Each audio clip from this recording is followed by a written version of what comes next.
नमस्कार दोस्तों, आप देखना शुरू कर चुके हैं CSC संसार। आपका बहुत बहुत स्वागत है। टेलीग्राम और व्हाट्सएप पर अपना ग्रुप है CPLO परिवार। सभी दोस्तों को Ram Ram. New CPLO urban का कल पेपर है और जो बच्चे तैयारी कर रहे हैं थोड़े बहुत, वैसे तो कुछ फ़ायदा होता नहीं है इतनी पेपर से एकदम पहले तैयारी करने का। आप रिवाइज कर सकते हैं। जैसा कि आपको पता ही है कि कंप्यूटर का इसके अंदर 20 नंबर का आएगा और पासिंग मार्क्स जो कि पिछली बार था उसमें 40 नंबर वाला पास किया गया था। अगर 50 नंबर भी आप ले लेते हैं तो शायद इस बार भी आप पास ज़रूर हो जाएंगे। हो सकता है 40 पर भी कट ऑफ आए। सेकंड पेपर में बैठने का मौका 40 नंबर पे आपको शायद मिल जाएगा। इसी के लिए मैं आपका 20 नंबर का कंप्यूटर आता है। अगर 20 में से आप 20 भी या फिर 18 भी ले सकते हैं, आप 20 के 20 नंबर भी ले सकते हैं आप, अगर थोड़ी सी तैयारी कर ले तो। अगर थोड़ा सा भी आप पढ़ते हैं तो ये पेपर आप पास कर देंगे, कोई ज़्यादा मुश्किल नहीं है। हालांकि ये वीडियो मुझे पहले डालनी चाहिए थी, लेकिन किन्हीं कारणों से मैं वीडियो नहीं डाल पाया, तो अभी मैं वीडियो डाल रहा हूँ। अगर कोई भाई देख लेते हैं, अगर 2 4 5 10 20 जितने भी देखते हैं, अगर उनका भला हो जाए तो 2 4 क्वेश्चन भी आ गए तो मेरे वीडियो का बनाना सफल हो जाएगा। अगर आपके नंबर आ जाते हैं तो ध्यान से देख लेना, मैं आपको तैयारी करवा देता हूँ थोड़े बहुत क्वेश्चंस की। ये देख लो दोस्तों, history of generation of computers. Computer की जो जनरेशन है, अब तक 5 जनरेशन कंप्यूटर की हो चुकी हैं। जो अब चल रही है 5th जनरेशन आपकी चल रही है। 5th जनरेशन, फर्स्ट जनरेशन की बात करें तो 1946 से शुरू हुई थी और 1959 तक चली थी। इसमें क्या लगा था? वैक्यूम ट्यूब लगी हुई थी आपकी। सेकंड जनरेशन की बात करें तो 1959 से लेकर 1965 तक आपकी ये चली थी और इसमें क्या लगा था? ट्रांजिस्टर लगे थे। वैक्यूम ट्यूब का साइज बहुत बड़ा होता था और ये हीट ज़्यादा प्रोड्यूस करती थी। ट्रांजिस्टर का साइज उससे थोड़ा सा छोटा हो गया और ये हीट जनरेट कम करता था। थर्ड जनरेशन आ जाती है 1965 से लेके 1971 तक। इसमें इंटीग्रेटेड सर्किट IC का यूज किया जाता था। ये शॉर्टकट भी पूछी जा जाती है, IC की फुल फॉर्म बताओ, इंटीग्रेटेड सर्किट। फोर्थ जनरेशन आपकी 1971 से लेके 1980 तक आपकी हुई तो फोर्थ जनरेशन में आपका माइक्रो प्रोसेसर आ गया था। माइक्रो प्रोसेसर का यूज किया गया था फोर्थ जनरेशन के कंप्यूटर्स में। 1980 के बाद आपकी फिफ्थ जनरेशन आपकी शुरू हो गई थी। 1980 से लेकर अब तक आपकी 5th जनरेशन चल रही है, जिसपे काम किस पे हो रहा है? AI और ULSI पर काम हो रहा है। आर्टिफिशियल इंटेलिजेंसी पे काम हो रहा है, रोबोटिक पे काम हो रहा है। ये आपकी 5th जनरेशन है जो अभी भी चली हुई है एट प्रेजेंट। ये भी क्वेश्चन भी 5th जनरेशन कब से कब तक चली, ये आप क्वेश्चन आ सकता है क्वेश्चन पेपर में आपका, ये याद कर ले। सभी जनरेशन में से एक क्वेश्चन या फिर 2 क्वेश्चन आपके जनरेशन में से जरूर आपको मिलेगा। थोड़ी सी डिटेल और तो इसमें दोस्तों ये ऊपर वाली चीजें तो मैं आपको बता ही चुका हूँ, पीरियड किस क्या से क्या टाइम था। अब नीचे देख लो, इसमें एक तो इसमें नया क्या है, प्रोसेसर की स्पीड क्या थी। फर्स्ट जनरेशन के जो कंप्यूटर थे उनकी स्पीड 300 IPS थी। IPS की फुल फॉर्म होती है, ये क्वेश्चन भी आ सकता है, इंपॉर्टेंट है। IPS की फुल फॉर्म्स है इंस्ट्रक्शंस पर सेकंड। इंस्ट्रक्शंस पर सेकंड IPS की फुल फॉर्म है ये। तो दोस्तों दूसरी जनरेशन थी आपकी, दूसरी जनरेशन में भी 300 IPS थी प्रोसेसर की स्पीड। तीसरी जनरेशन में आपकी 1 MIPS हो गई और चौथी जनरेशन में आपकी फास्टर दैन थर्ड जनरेशन से फास्ट थी और 5th जनरेशन आपकी वेरी फास्ट थी। तो इसके अंदर VLIC और ULIC का यूज किया जा रहा है 5th जनरेशन के अंदर। IC की फुल फॉर्म आपको पहले ही पता है, इंटीग्रेटेड सर्किट। तो प्रोग्रामिंग लैंग्वेज देख लेते हैं, कौन कौन सी प्रोग्रामिंग लैंग्वेज यूज की जाती है। फर्स्ट जनरेशन में आपकी असेंबली लैंग्वेज का यूज किया गया। सेकंड जनरेशन में आपकी हाई लेवल लैंग्वेज जैसे फोर्ट्रॉन, कोबोल और एल्गोल। ये क्वेश्चन भी आ जाता, फोर्ट्रॉन, कोबोल और एल्गोल क्या है? सेकंड जनरेशन के कंप्यूटर्स के अंदर यूज की जाती थी, ये प्रोग्रामिंग लैंग्वेज हैं। ये क्वेश्चन आ जाता है कई बार आपका। तो थर्ड जनरेशन में C और C++ और फोर्थ जनरेशन में आपकी C++ और जावा लैंग्वेज आपकी यूज की जाती थी। All the higher level of languages natural networks.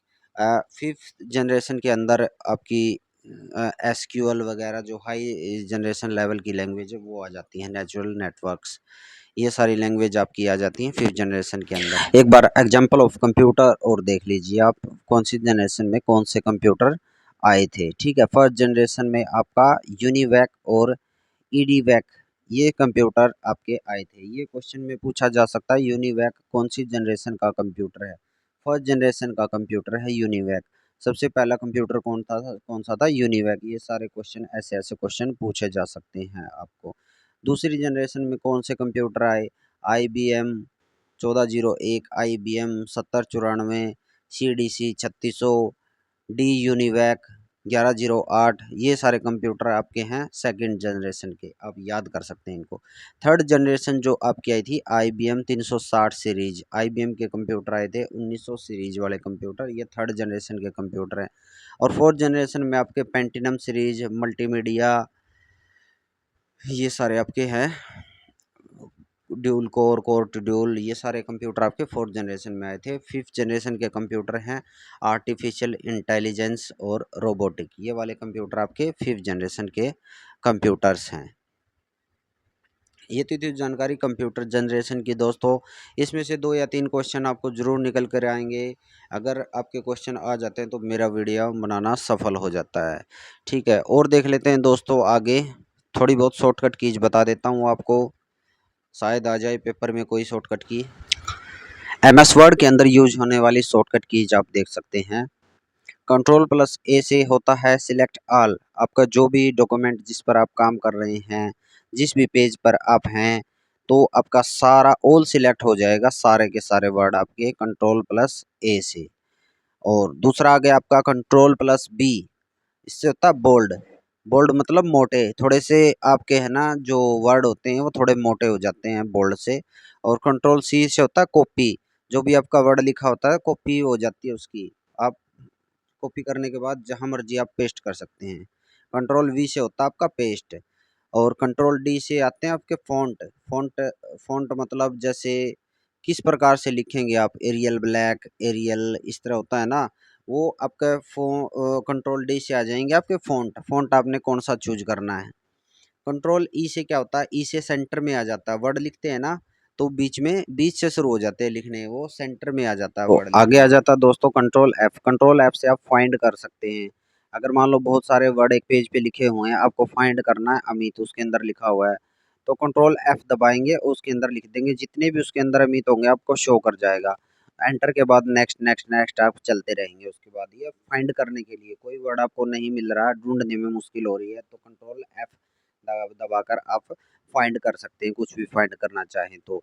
Ctrl+G से गो टू, किसी वर्ड पे आपने जाना है या फिर कहीं पे जाना तो Ctrl+G से आपका गो टू होता है, गो टू का ऑप्शन होता है, Ctrl+G ये आप याद कर सकते हैं। Ctrl+H आ जाता है दोस्तों, Ctrl+H से होता है रिप्लेस, आपका फाइंड करने के बाद रिप्लेस करते हैं, Ctrl+G से गो टू पर जाते हैं।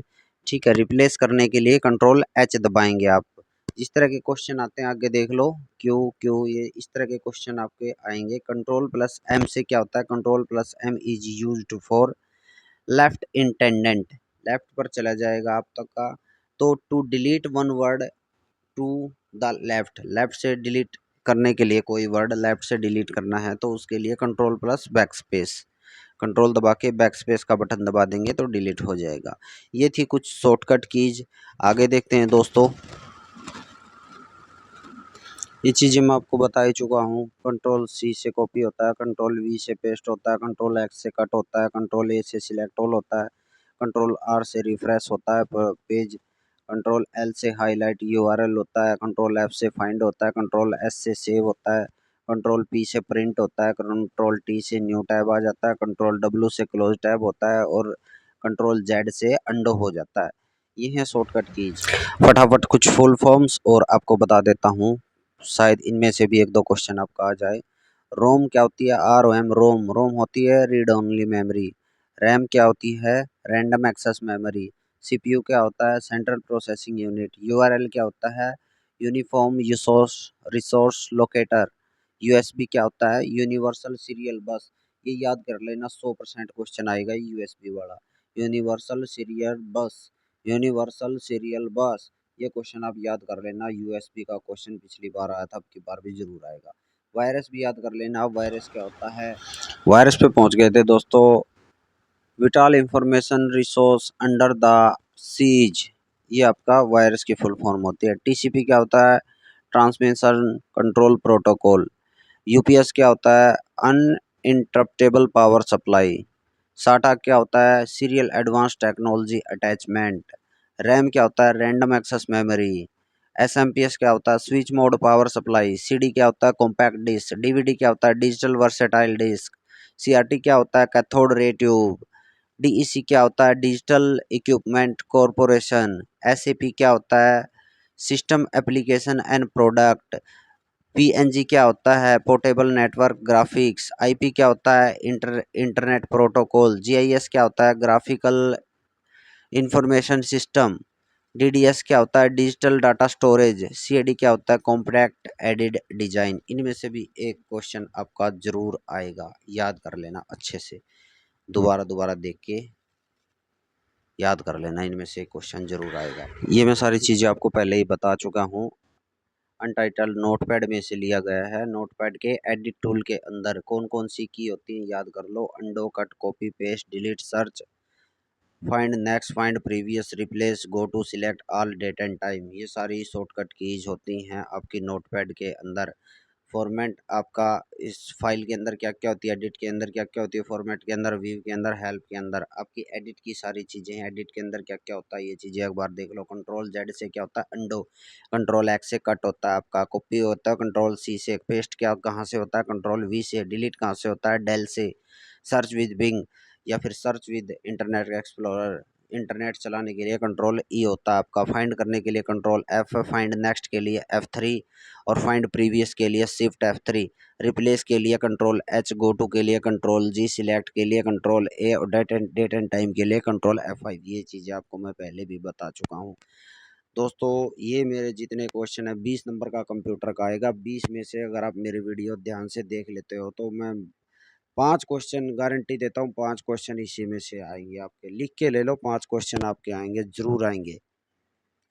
हालांकि मैं वीडियो डालने के लिए लेट हो गया, इसलिए माफ़ी चाहता हूँ। जो भी भाई बचे हुए हैं जो वीडियो देख सकते हैं, या फिर जाते जाते भी पेपर में जाते जाते समय भी आपने वीडियो देख ली, तो आपके 5-10 नंबर जरूर बढ़ जाएंगे। हो सकता है उसी के लिए आप पासिंग मार्क प्राप्त कर लें। इसी के साथ आपका बहुत बहुत धन्यवाद। तैयारी करें आप, जी भर के मन लगा के तैयारी करें और बन जाएं आप जल्द ही अर्बन वाले CPLO। बहुत बहुत शुभकामनाएं आप सभी को कल के लिए। धन्यवाद।